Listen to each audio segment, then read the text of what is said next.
Dans ce tutoriel, nous allons voir les bases du jeu, des combats et de la personnalisation de votre héros, les notions indispensables pour bien avancer dans Waven. Dans la vidéo suivante, le tutoriel avancé, nous aborderons des mécaniques plus complexes à connaître pour bien comprendre le jeu. Dans Waven, votre objectif est d'évoluer votre personnage, ses sorts, ses équipements et ses compagnons. Pour cela, vous allez découvrir le monde, avancer dans des quêtes, faire des combats et des donjons de plus en plus difficiles jusqu'au niveau maximum. Votre personnage peut monter jusqu'au niveau 50, tandis que le niveau des combats montera jusqu'au level 100. Les règles des combats sont assez simples. A votre tour, comme sur un jeu de plateau, vous déplacez et attaquez avec toute votre équipe, composée de votre personnage principal et de vos invocations. C'est également le moment de lancer les sorts à votre disposition. C'est ensuite au tour de l'adversaire qui va déplacer ses personnages et lancer quelques sorts. Que la meilleure équipe gagne. Chaque personnage n'a le droit qu'à un seul et unique déplacement durant son tour. Ce déplacement est constitué d'un trajet et ou d'une attaque. La très grande majorité des monstres et personnages du jeu ont de base 3 points de mouvement dits PM, qui permettent chacun de se déplacer de une case sur le plateau. Lorsque vous terminez votre déplacement en ciblant une autre entité, votre personnage va lancer une attaque sur celle-ci. Attention donc à bien choisir votre trajet. Ici notre Yop se déplace de une case et attaque le monstre, mais il se retrouve ensuite assailli par le second. En se déplaçant de 3 cases vers le haut, il attaque le même monstre et le second ne peut plus l'atteindre. Vous retrouvez également l'aspect jeu de cartes. Vous disposez de sorts lançables pendant votre tour afin d'aider votre héros à remporter la victoire. Vous pourrez construire un deck de 9 à 15 cartes qui est mélangé aléatoirement au début de la partie. Piochez ensuite 5 cartes qui constituent votre main de départ. Ensuite, fini l'aléatoire.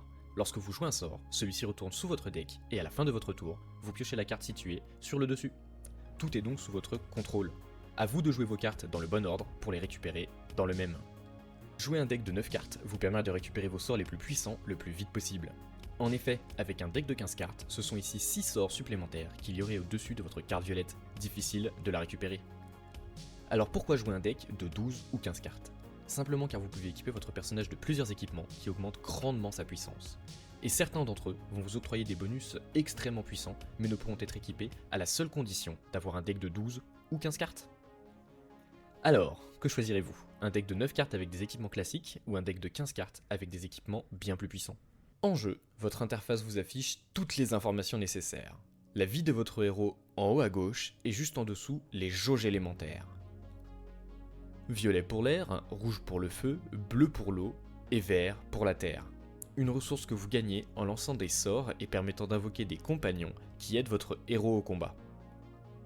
Le symbole doré, l'éther, est une jauge élémentaire joker qui peut remplacer une jauge de n'importe quel autre élément pour invoquer un compagnon.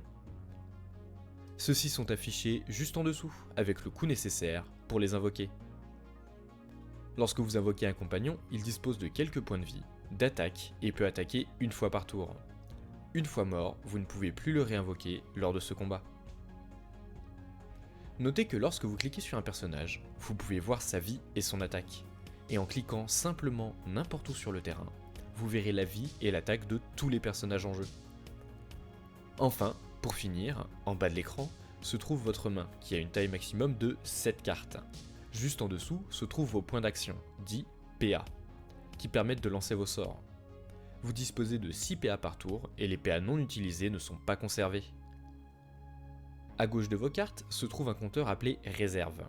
Certains sorts vont ajouter des PA à votre réserve et lorsque vous cliquez sur celle-ci, les PA de la réserve sont tous ajoutés à vos PA actifs. Votre réserve est également affichée en haut à gauche de l'écran. Imaginons 2 sorts pour notre combat. Un sort d'élément feu qui coûte 3 PA, soigne 15 points de vie, donne 1 PA en réserve et une jauge feu. Tout est affiché sur la carte. Puis un second sort feu, qui coûte ici 4 points d'action, inflige 20 dégâts et donne 2 jauges feu. Nous pouvons alors utiliser 3 PA pour soigner notre personnage de 15 points de vie. Vous gagnez également 1 PA de réserve et une jauge feu. Vous êtes doué en maths ? 3 plus 1 égale 4, bien vu. En utilisant notre PA de réserve, nous avons 4 PA actifs et nous pouvons donc lancer notre boule de feu. C'est moins 20 points de vie au monstre et 2 jauges feu pour nous. Parfait, 3 jauges, c'est juste ce qu'il faut pour invoquer notre premier compagnon.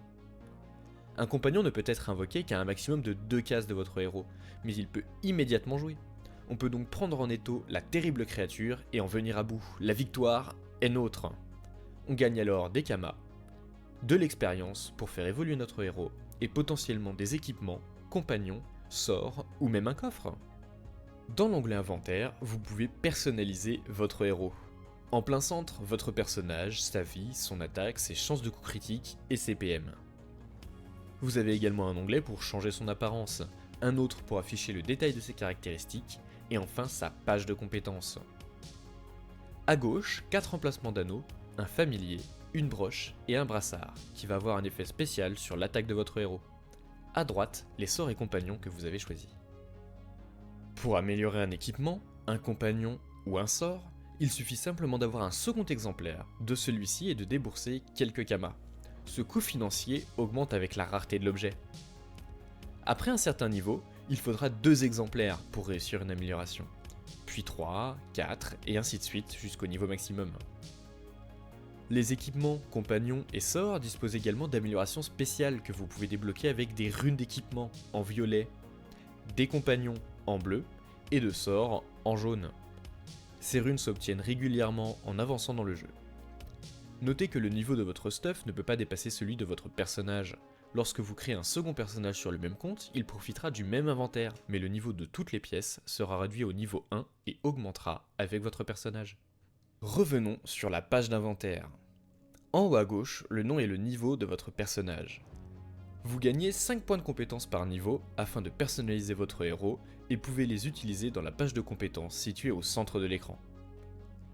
Comme vous pouvez le voir, ceci ne ressemble pas du tout à un arbre. Il n'y a donc aucune raison de l'appeler comme ça. Si vous êtes bon en maths, vous avez donc compris qu'au niveau 50, vous aurez un maximum de 250 points à répartir comme bon vous semble. À droite, vous augmentez l'attaque de votre héros, et à gauche, sa vie. En bas, vous pouvez acheter des sorts spéciaux liés à votre classe, et en haut des sorts spécifiques au personnage que vous avez choisi. Pour connaître toutes les classes et spécialisations que l'on appelle armes, vous pouvez consulter les vidéos dédiées sur ma chaîne. En plein centre, le passif de votre arme et 4 améliorations possibles. Attention, vous ne pouvez en choisir que 2 sur les 4. Vous pourrez acheter une première amélioration au niveau 10 et une seconde à partir du niveau 30. Vous voilà bien parti pour vous lancer dans Waven. Mais si vous croyez tout savoir, vous en êtes loin. Les équipements compagnons et sorts ont de puissants effets pouvant être plus ou moins complexes et je vous invite à voir le tutoriel avancé pour en connaître tous les détails. Si vous voulez vous renseigner sur le farm quotidien, le jeu en coop ou les donjons, des vidéos explicatives sont d'ores et déjà disponibles sur cette chaîne et les liens sont en description. Et enfin le meilleur conseil, abonnez-vous pour voir les prochaines vidéos. Merci à tous et à bientôt dans le monde des 12.